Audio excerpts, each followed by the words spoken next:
پلار دې مړ شي صبر په وکړه، مور دې مړ شي صبر په وکړه، ورور دې مړ شي صبر په وکړه. عوض یې چیرې ده؟ په آخرت کې. د دغه غم د مصیبت لپاره هم دوه جهاته دی وایي. یو په دنیا کې نارې چیغې فریادونه ګریوانونه شکوي خدای نکرده په زوره چیغې کلی ټول خبر کړي. یو یې د آخرت ثواب، که دا ګریوانونه یې وشکول ویښتان یې وکښل او چیغې نارې یې جوړې کړه د آخرت ثواب یې له لاسه لاړه. که دا شان یې پرېښو د آخرت ګټه ټوله ورته پاته شوه. اوس د مړي والته تاسې دغه د دوی هم ناستې تاسې پوښتنه دې نه وکړئ چې دا مړی تاسې ته پاته شوی وای ژوندی، تاسې به یو کال ټول کور روزنې ولې وه که نه؟ یو کال به دا ټول کور مسلسله روزنې ولې وه. که دا سړی نن موږ ته خدای په کور کې پاته کړی وای د یوه کال دپاره، نو خو چې لاړی دا د یوه کال د مکملې مسلسلې روزې ثواب خدای ټول در چې تاسې ټول کور روزې نیوې یو کال روزې نیوې، خو چې دغه سړی تاسې ته پاته وای چې لاړی، خو معلومه ده چې د دغه عوض ثواب خدای په آخرت کې درکوي.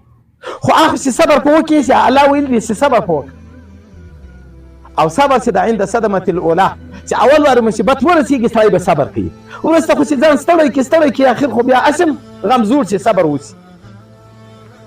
د جنت مقامات لوړ لوړ مقامات هغه په صبر پیدا کېږي. څلورم هغه صبر په عبادت ده چې په عبادت باندې سړی صبر وکړي. وروڼه تاسې فکر وکوئ دا اوس هلته نیت وتړئ د مازدیګر د لمانځه، موجوده له موږ سره سوچ نشته، خو کله دې په لمانځه نیت وتړئ بیا به د دکان سوچ ځان ته وي، د ډاکټر به ځان ته وي، د هسپتال به ځان ته وي، د کور به ځان ته وي، د خوب به ځان ته وي، د کور د اعاشې د سامان د راوړلو به ځان ته وي. د شیطان لعین سړي ته ولاړ وي هغه عبادت ته یې نه پرېږدي. په عبادت چې ودرېدې د دنیا له ټولو سوچو به ځان خلاصوي. صبر به کوې، په قرار به لمونځ کوې. که چا لمونځ په قرار وکړئ، تلاوت یې په قراره وکوئ، روزه یې په قراره او په ارامه او په صبر باندې ونیوه، او د خدای عبادت و ذکر په قراره وکوئ، هلته بیا نتیجه فراخه ده. عبادت و یو کمیت ته یو کیفیت ته دا علما په پوهېږي، یعنې د یوې مقدار داسې ډېر منځونه وکړي، یو دا داسې لږ منځ وکړي خو په ښه کیفیت یې وکړي، ټول ثواب یې وایي په کیفیت کې ده، په کمیت کې یې نسته. 10 رکعته لمونځ وکړه خو بې ترتیبه ثواب نسته، 2 رکعته وکړه په ښه ترتیب یې وکړه ثواب یې تر 10 هم ډېر. طواف ته په کعبه مبارکه یې کوې چې ډېر طوافونه وکړي دغه دومره ثواب نه ده، لکه یو طواف چې وکړي په پاس چتو کې وکړه په قراره یې وکړه. عمرې چې 10 عمرې وکړي دومره ثواب یې نه ده، 1 عمره وکړه خو په صحیح طریقه یې وکړه. له نامحرمو ښځو ځان وساته، چاته تکلیف مه رسوه، په قراره یې کوه، په هر ځای خپله دعا وایه. د دا یوې عمرې پر 10 عمرو ثواب ډېر. د ټولو عباداتو ثواب وایي په کیفیاتو کې ده، په کمیاتو په مقدارو کې نه ده. دا شیطان لعین موږ دغه مقام ته نه ورپرېږدي چې صبر د عبادت. نو اول هغه پیغمبر ته چې الله حکم وکوي هغه دا و چې صبر به کوې، له ټولو شیانو به صبر کوې. دوم چې دا ورته وویل چې هغه د سرو زرو لګن و، هغه رالوت سوی بیرته ده پټ کوي، دا څه شی و؟ هغه نبي چې خوب لیدلی و. الله تعالی ورته هغه ستا عبادت ده، ستا عبادت به ته داسې کوې له خلکو به داسې پټوې لکه په خاورو کښې پټ.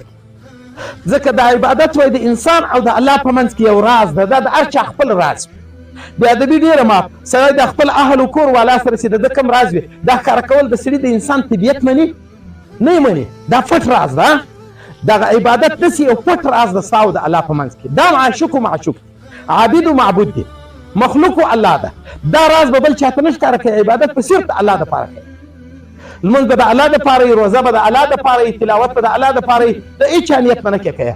الله تعالی وایي حدیث ده انا اغنى الشرکاء عن الشرک، زه غني د شریکانو یم له شرکه، له ما سره بل څوک په عبادت کې مه شریکوه. ده ته شرک اصغر وایي، د ریاسې سړی کوي. په دغه مړي پسې دا څومره اسقاط وس دلته وسئ دا ثواب. په فرضو کې خو ریا راځي نه، په لمانځه کې ریا نسته، په روزه کې نسته، په حج کې نسته، په زکات کې نسته، په جهاد کې نسته. کوم فرضي امور چې دي په کې ریا نسته. ریا په نفلي امورو کې راځي. فرضي امور چې دي دا لار خلاصوي د خدای طرف ته، په نفلي شیانو بیا سړی الله ته ورنږدې کېږي.